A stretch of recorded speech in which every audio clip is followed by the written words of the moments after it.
Hi friends, welcome to our channel. అందరికీ నమస్తే అండి. ఎలా ఉన్నారు?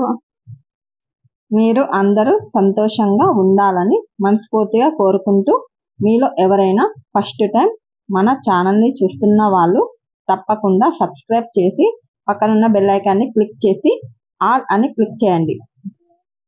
శ్రీరామ రామ రామతి రామే రామ మనోరమే సహస్రరామ తత్తుల్యం రామనామ వర్ణని. జై శ్రీరామ్.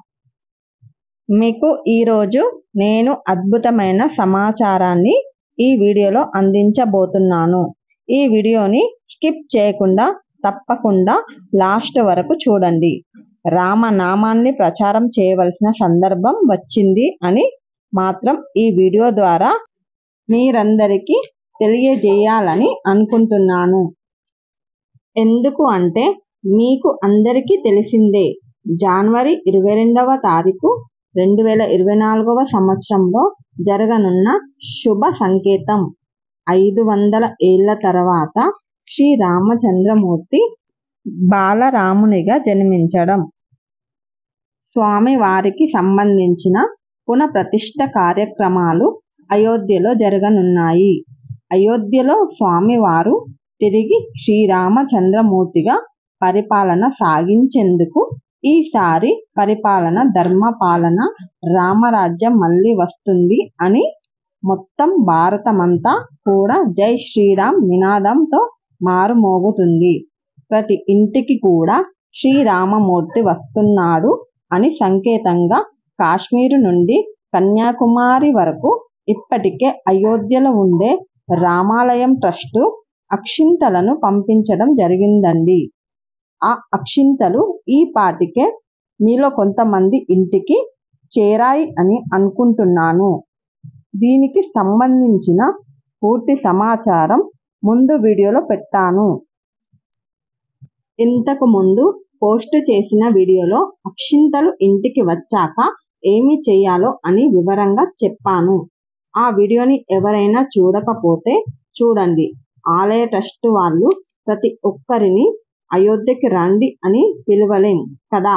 అయోధ్య అనే ప్రాంతం చిన్నదిగా ఉంటుంది. కొన్ని కోట్ల మంది మొత్తం ఈ భారతవనం రామ భక్తులే.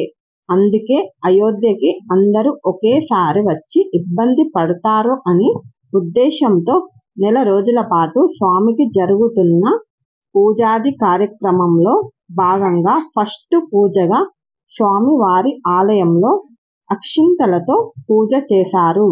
శ్రీరామచంద్రమూర్తి ప్రతి ఇంటికి అక్షింతలను పంపిస్తున్నారు అని సంకేతంగా గ్రామాలకు, పట్టణాలకు, రాష్ట్రాలకు కలశం రూపంలో అక్షింతలను ప్రతి ఒక్కరికి, ప్రతి ఇంటికి ఈ అక్షింతలు చేరాలని వాటిని స్వామివారికి సంబంధించిన నెల రోజుల పాటు ఈ నెల 22వ తారీఖు వరకు వారి ఇంటిలో పెట్టుకొని ప్రతిరోజు కూడా పూజ చేయాలి. చక్కగా రామజ్యోతులు అనేవి వెలిగించుకోవాలి. ఉదయం సాయంత్రం దీపారాధన చేసుకుంటూ శ్రీరామ రామ రామతే రమే రామ మనోరమే సహస్రనామ తత్తుల్యం రామనామ వర్ణని అనే శ్లోకంతో పాటు శ్రీరామ జయ రామ జయ జయ రామ అనే స్వామివారి మంత్రం. దీన్ని ప్రతిరోజు 108 సార్లు పూజా మందిరంలో అక్షింతలను పెట్టుకొని పూజ చేసుకోవాలి. అయోధ్యలో 7 రోజుల పాటు అంగరంగ వైభవంగా స్వామివారి పూజ జరగనుంది. ఈ స్వామి 5 ఏళ్ల బాలుడి రూపంలో ఉండనున్న రామ్ లల్లా బిల్లంబును ధరించి కమలంపై కూర్చొని మనకు దర్శనమిస్తారు.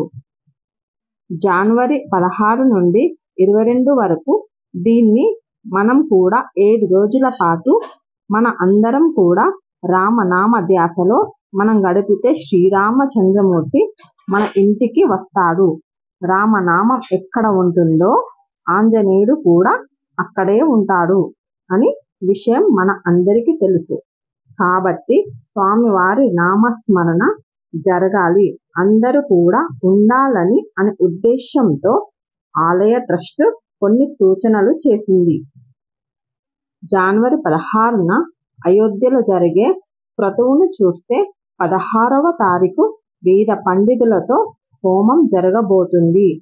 17న అయితే స్వామివారి విగ్రహాలని ఊరేగించడం జరుగుతుంది. జనవరి 18న అయితే వాస్తు పూజ కార్యక్రమాలు జరుగుతాయండి. 19న అయితే నవగ్రహ స్థాపన, అగ్ని స్థాపన జరుగుతుంది. 20వ తారీఖున అయితే సరాయు పవిత్ర జలంతో ఆలయ గర్భగుడి మొత్తం పరిశుభ్రం చేస్తారు. ఆ తర్వాత 125 కలశాలతో దివ్య స్నానం అనేది స్వామివారికి జరుగుతుంది. చివరిగా 22వ తారీఖు మధ్యాహ్నం 12 గంటలకు అభిజిత్ లగ్నంలో బాలరాముడి విగ్రహ ప్రతిష్ఠ స్థాపన జరుగుతుంది. అంటే స్వామివారు మళ్ళీ రామరాజ్యంలోకి రానున్నాడు. శ్రీరామమూర్తి మన అందరి కోసం మళ్ళీ జన్మించబోతున్నాడు.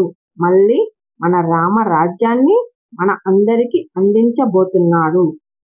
ఏవో శుభ సంకేతాలు అయితే జరగబోతున్నాయి. నారాయణుడు నరుడిగా పుట్టి 12,000 సంవత్సరాలు పరిపాలించాడు.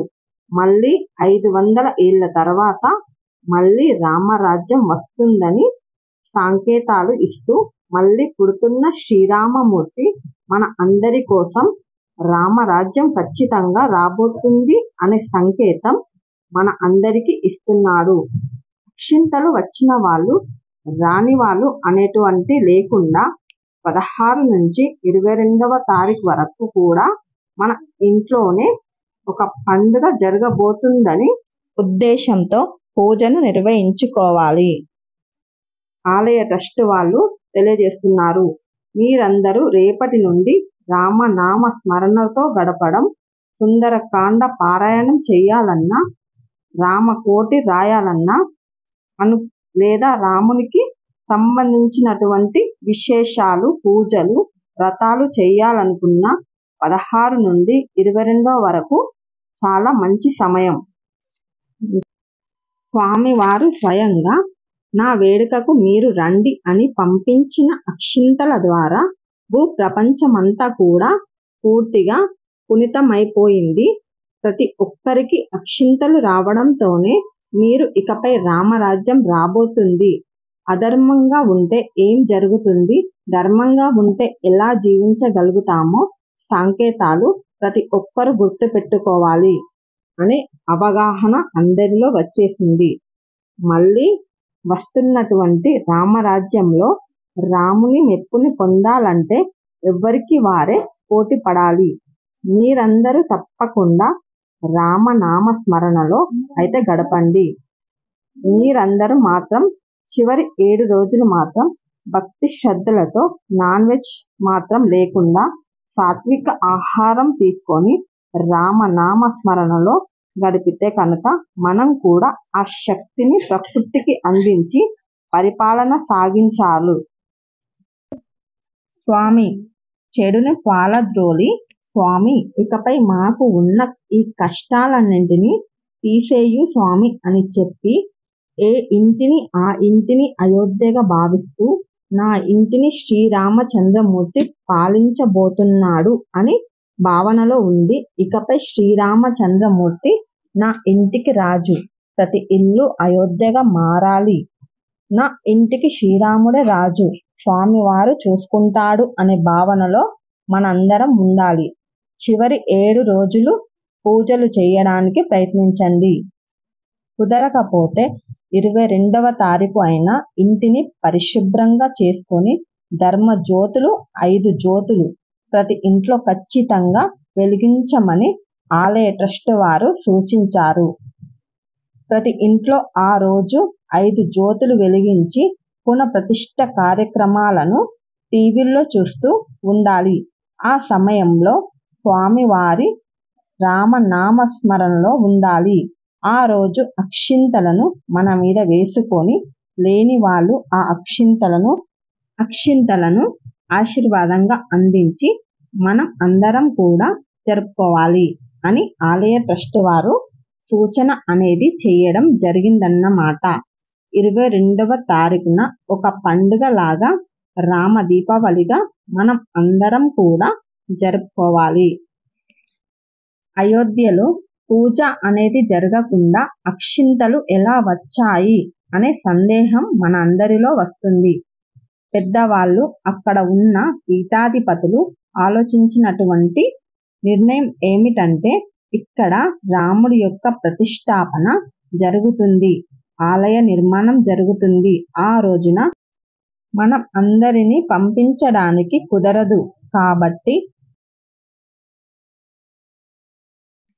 కాబట్టి అక్కడ ఏదైతే రాముడి యొక్క విగ్రహాన్ని పూజిస్తున్నారో అక్కడ పూజించినటువంటి అక్షింతలను అవే విగ్రహాలు పునఃప్రతిష్ఠ జరుగుతాయి.